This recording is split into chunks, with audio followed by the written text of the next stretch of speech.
ভাদ্র মাস যাইতেছে গা, কিন্তু এই বছর এখনো আমি তাল খাইছি না।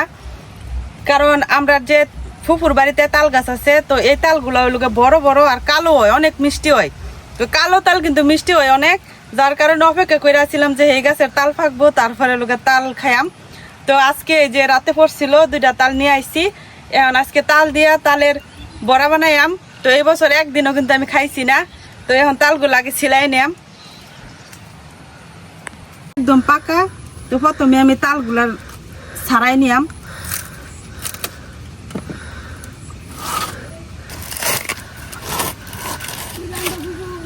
এই যে দেখেন একদম পাকা তাল আর রস, এই তালগুলাতে অনেক রস হয়।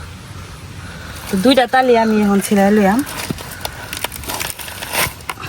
এই যে একটা টান দিতে উঠে গেছে, এই যে একটা অতিরিক্ত পাইকে গেছে আর কি। একদম পাকা তাল থাকলে খোসা ছাড়াইতে কিন্তু একবারে সহজ, একটু টান দিতেই কিন্তু উঠতে পারে খুব সুন্দর।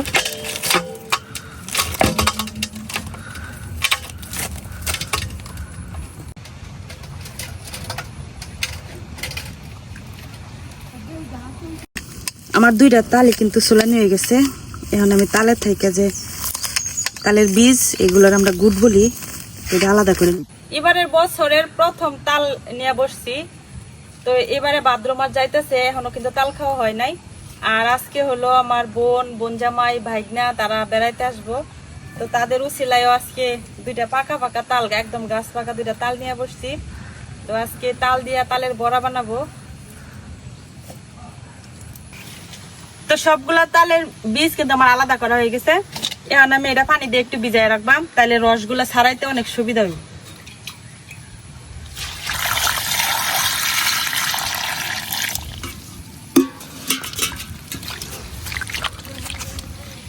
যদি আপনাদের তাল অনেক সময় তেতো থাকে, যদি তেতো হয় তাহলে এই অবস্থায় চুন দিয়ে ভিজাই রাখবেন। তো আমার এই তালগুলা কিন্তু অনেক মিষ্টি, যার কারণে আমি চুন দিই নাই, সরাসরি যেরকম পানিতে একটু ভিজাই রাখবাম, বেশিক্ষণ না, কারণ একদম পাকা তাল, বেশি ভিজাই রাখার দরকার নাই।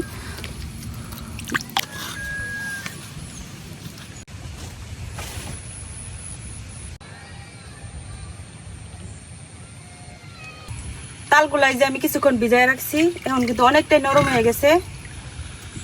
এখন আমি আলাদা একটা বাটির মধ্যে উড়াই রাখতেছি, কারণ তালের রসগুলো আমি বের করা হলো এই বোলের মধ্যে।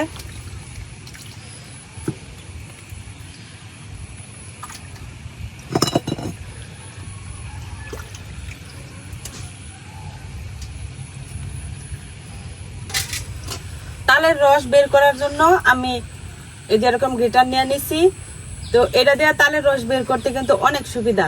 তো আগেকার দিনে আমরা গ্রামগঞ্জে দেখতাম যে হাত দিয়ে চাপা চাপা তালের রস বের করতো, এটা অনেক সময় সাপেক্ষ আর অনেক কষ্ট, হাতের একদম খবর হয়ে যায়। তো এখন হলো আমরা এভাবে বের করি, এখন আর হাত দিয়ে চাপাচাপি করা লাগে না। তো যেরকম আমি তালের একটা বীজ নিলাম, এখন এই যে মোটা যে অংশটা গ্রেটারের, এটার মধ্যে দিয়ে শুধু আমি ঘষা দিলে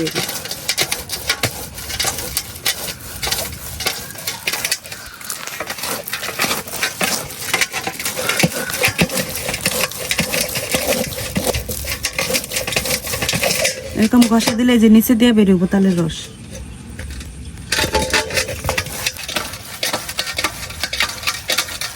এইভাবে তালের রস বের করলে একটা সুবিধা হয় যে তালের যে অরিজিনাল রসটা এটাই পাওয়া যায়, এটাতে কোনো পানি থাকে না, মানে এক্সট্রা কোনো মানে চুলায় জাল দেওয়ার দরকার পড়ে না। আর আগের দিনে দেখতাম আমরা মাছাচিরা যে করতো, মানে বোলের মধ্যে তারা অনেকটা পানি নিত আর এরকম তালের বীজ নিয়ে মানে ঘষতে ঘষতে বার করতো রসটা।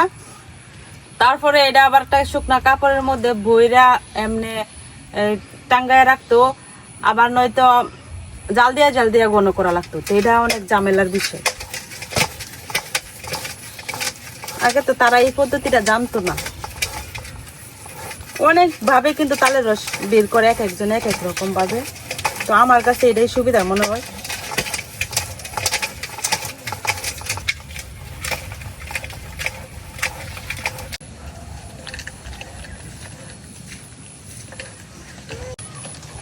পানি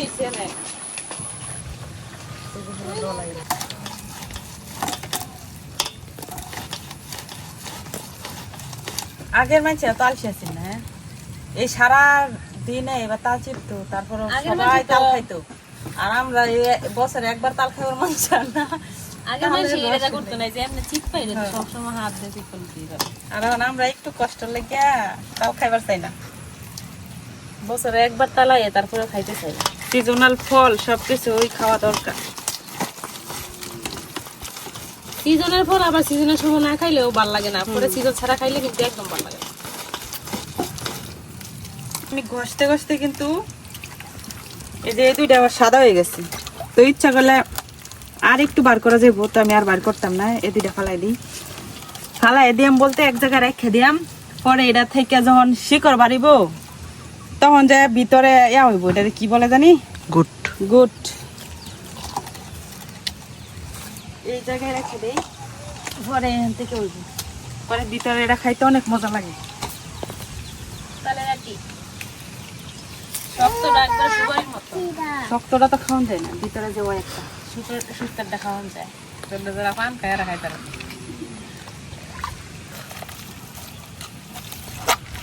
এইভাবে করলে একদম সলিড যে রসটা এটা পাওয়া। আর পানি দিয়ে হাত দা চিপলে কিন্তু অর্ধেক থাকে পানি। এই যে কত ঘন দেখেন। তালের পিঠার মধ্যে পানি মিশাইলে কিন্তু এই পিঠাটা খাইতে মজা লাগে না। রস করে জাল করতে করতে ঘনকরণ লাগে, কত সমস্যা কষ্ট আছে।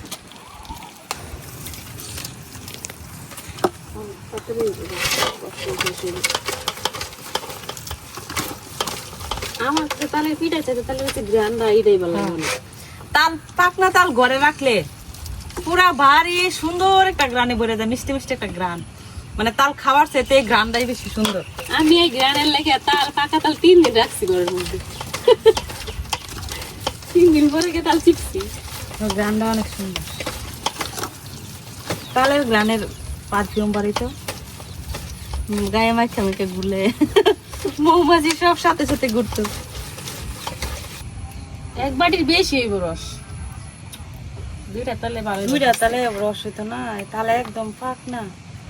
আর কালো তাল দিতে রস বেশি, এর লেগে আপনারা তো সাদা তাল দিয়ে পিঠা বানাইছিলেন, আমি অপেক্ষা করতেছিলাম কালো তালে। আমার সাদা লাল লাল কালার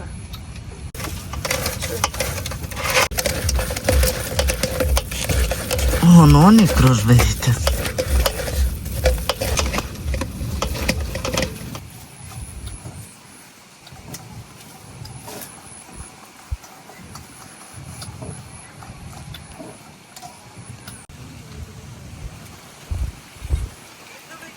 এই যে দেখেন একটা বড় বাড়ি, এক বাড়ি তাল হইছে মাত্র দুইটা তালের থেকে। এই যে মাত্র দুইটা তালা থেকে কিন্তু এক বাড়ি তাল হইছে, আর ওই যে এই আর একটু আছে। তো এখন তালের রসের মধ্যে যদি আঁশ থাকে তাহে এই জন্য আর কি একটু চাইলে নিয়ে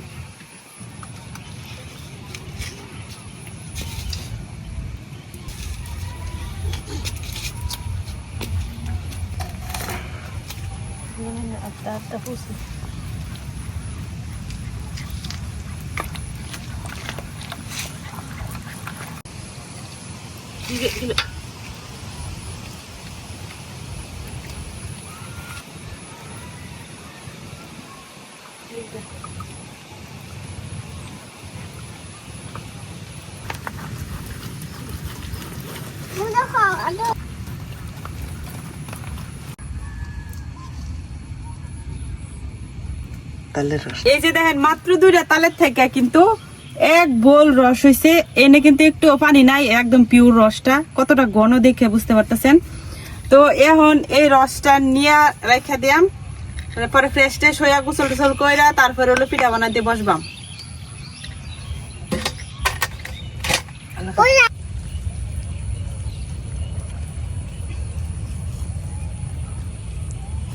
সবকিছু রেডি করে এখন আইসা পড়ছি তালের বড়া বানানোর জন্য।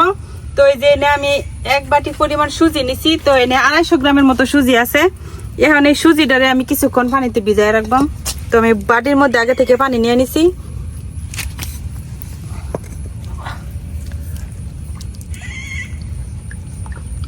তো এইদিকে সুজিটা ভিজতে থাকুক, আর অন্যদিকে আমি নারিকেলটা কুড়াই নিই।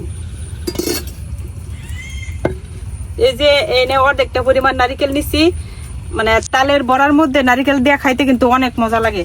তো এখন এই নারিকেলটা কুড়াই নিয়াম।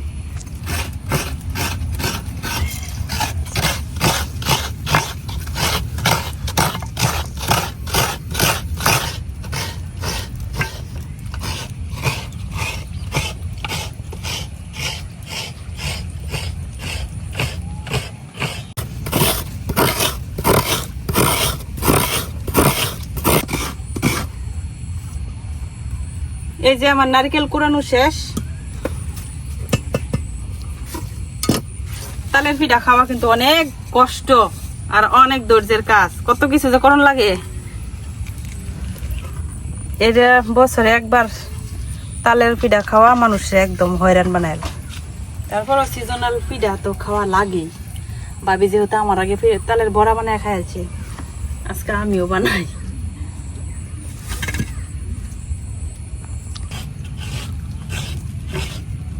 এই যে সুজি গুলা যে আমি ভিজায় রাখছিলাম, দেখেন একদম কিন্তু নরম হয়ে গেছে গা। এখন সুজি গুলা উড়াই নেম।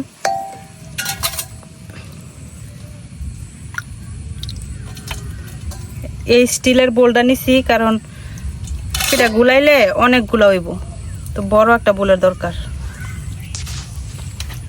এই যে দেখেন সুজিটা ফুললা কতটুকু হয়েছে আর একদম নরম হয়ে গেছে। এখন দেয়া দেম হইলো ময়দা। তো এনে আধা কেজির মতো ময়দা আছে, মানে আমি সুজি 250 গ্রাম দিছি আর 500 গ্রাম হলো ময়দা।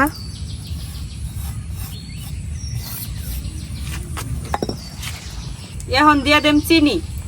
তো চিনিটা যার তার মিষ্টি অনুযায়ী দেওয়া লাগবো। আমার তাল কিন্তু এমনিতে অনেক মিষ্টি, আমি এনে কিন্তু বেশ অনেকটা পরিমাণে চিনি দিছি, মানে আমার টেস্ট অনুযায়ী আর কি। এখন দিয়া দেম হলো নারকেল কোড়াটা।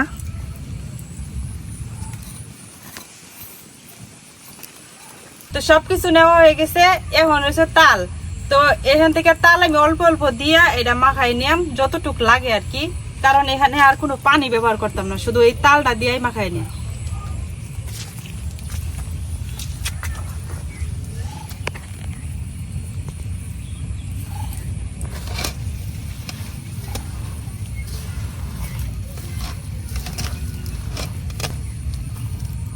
আমার সম্পূর্ণ তালটাই মনে হয় লাগিয়ে যাইব।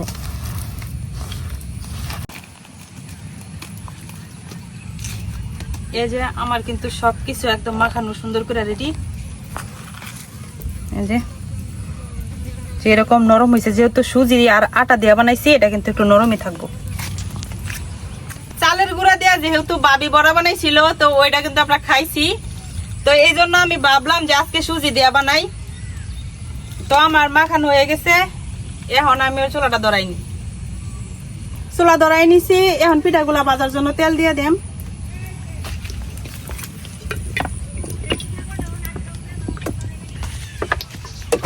আমার তেল গরম হয়ে গেছে, এখন বিসমিল্লাহ বলে প্রথম বড়টা দিই। বিসমিল্লাহ।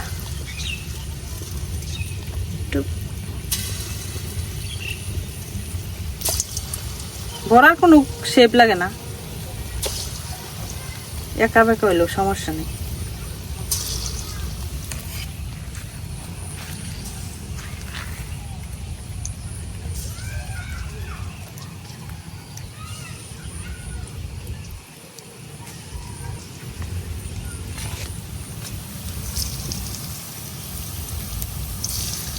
এই যে দেখেন পিঠাগুলা কত হালকা হয়, মানে তেলে ছাড়ার পরে নিজে নিজেই কিন্তু যেরকম বাইসে উঠবো। তো এভাবে একটু লড়াই ছাড়াই দিলেই হয়ে যাবো, একদম লাল লাল করে কিন্তু বাইজা নিয়াম। সুজির এই তালের বড়াগুলা বানাইলে অনেকক্ষণ পর্যন্ত কিন্তু একদম নরমই থাকে, মানে এটা শক্ত হয় না। আর চালের গুঁড়া দিয়ে বানাইলে প্রথমে একটু মানে মশমশা হয়, তারপরে দেখা যায় যে ধীরে ধীরে শক্ত হয়ে যায়। তো চালের গুঁড়ার পিঠাটা মানে নগদ খাওয়ার লাগে একদম বেস্ট।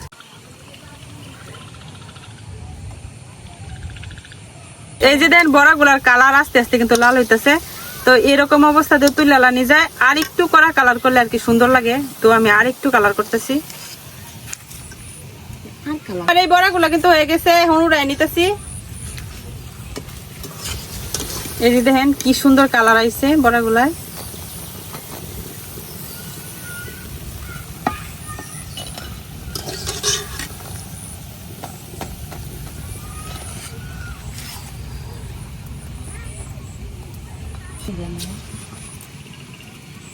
হ্যাঁ যে কইতেছে হ্যাঁ করে খুব কম এখন বাকি বড়াগুলাও বাইজা নিয়ে আমি এভাবে আজকে বড়া বানাইতে বানাইতে রাত 10টাও বাজতে রে, কারণ অনেক টায়া করছি আমি, অনেকগুলো বড়া হইব।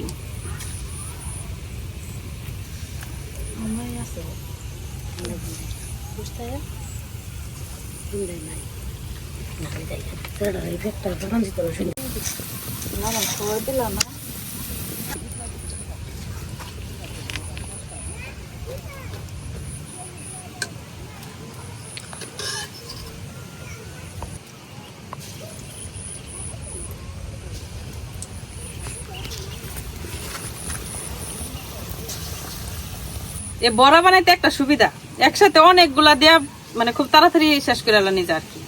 দেওয়া এক বোলা ছিল মাত্র 3বার, এটা নিয়ে 3বার দেওয়া হয়েছে, যেন অর্ধেক বোল হয়ে গেছে, আর 2-3বার দিলেই শেষ হয়ে যাবে। তো পিঠা বানানো অর্ধেক হয়েছে, এখন ভাবি আইছে, এখন আবার সন্ধ্যা হয়ে গেছে, এখন ভাবি যাইবো গা।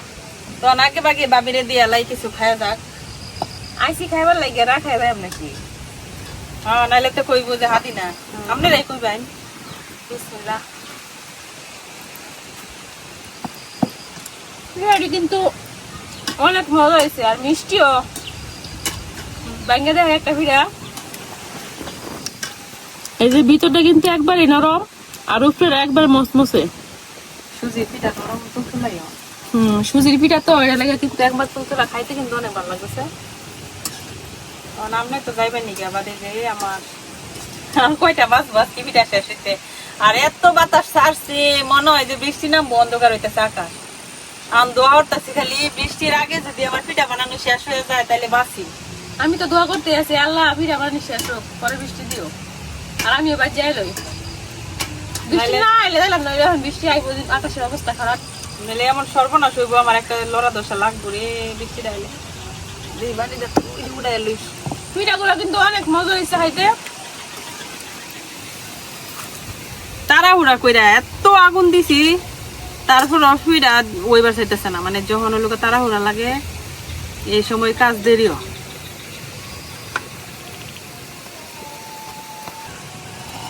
দিছে এখন গরম পিঠা উড়ে সাইড দেওয়া আমার লাগে ঠান্ডাটি রাখছে। আপনি কি ছোট মানুষ গরম খাইতেন না?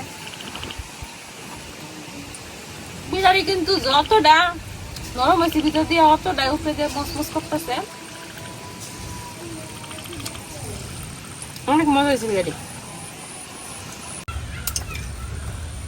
সন্ধ্যাবেলায় আমার এই বাড়িতে রান্না করতে কিন্তু ভালোই লাগে, মানে এই যে পূর্ব দিক থেকে খোলা না, এদিক থেকে সুন্দর বাতাস বয়, মানে নীরব না একদম জায়গাটা, মানে শুধু পাখির শব্দ ছাড়া আর কোনো শব্দই শোনা যায় না, মানে খুব ভালো লাগে, একটা শান্তি শান্তি শান্তি লাগে। পিঠা বানাইতে বানাইতে এই দিক দিয়ে যে বৃষ্টি নেমে গেছে, আর এই যে এক বাটি পিঠা হয়ে গেছে, এখন এই খোলাটা দিয়াম।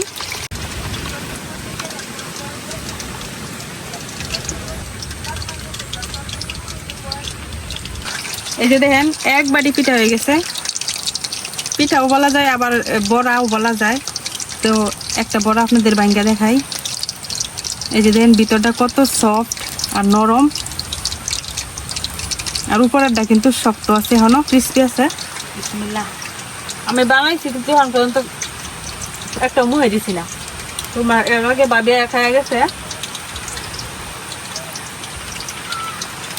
অনেক মজা। এই সুজি দিয়ে পিঠা বানালে অনেক মজা হয়।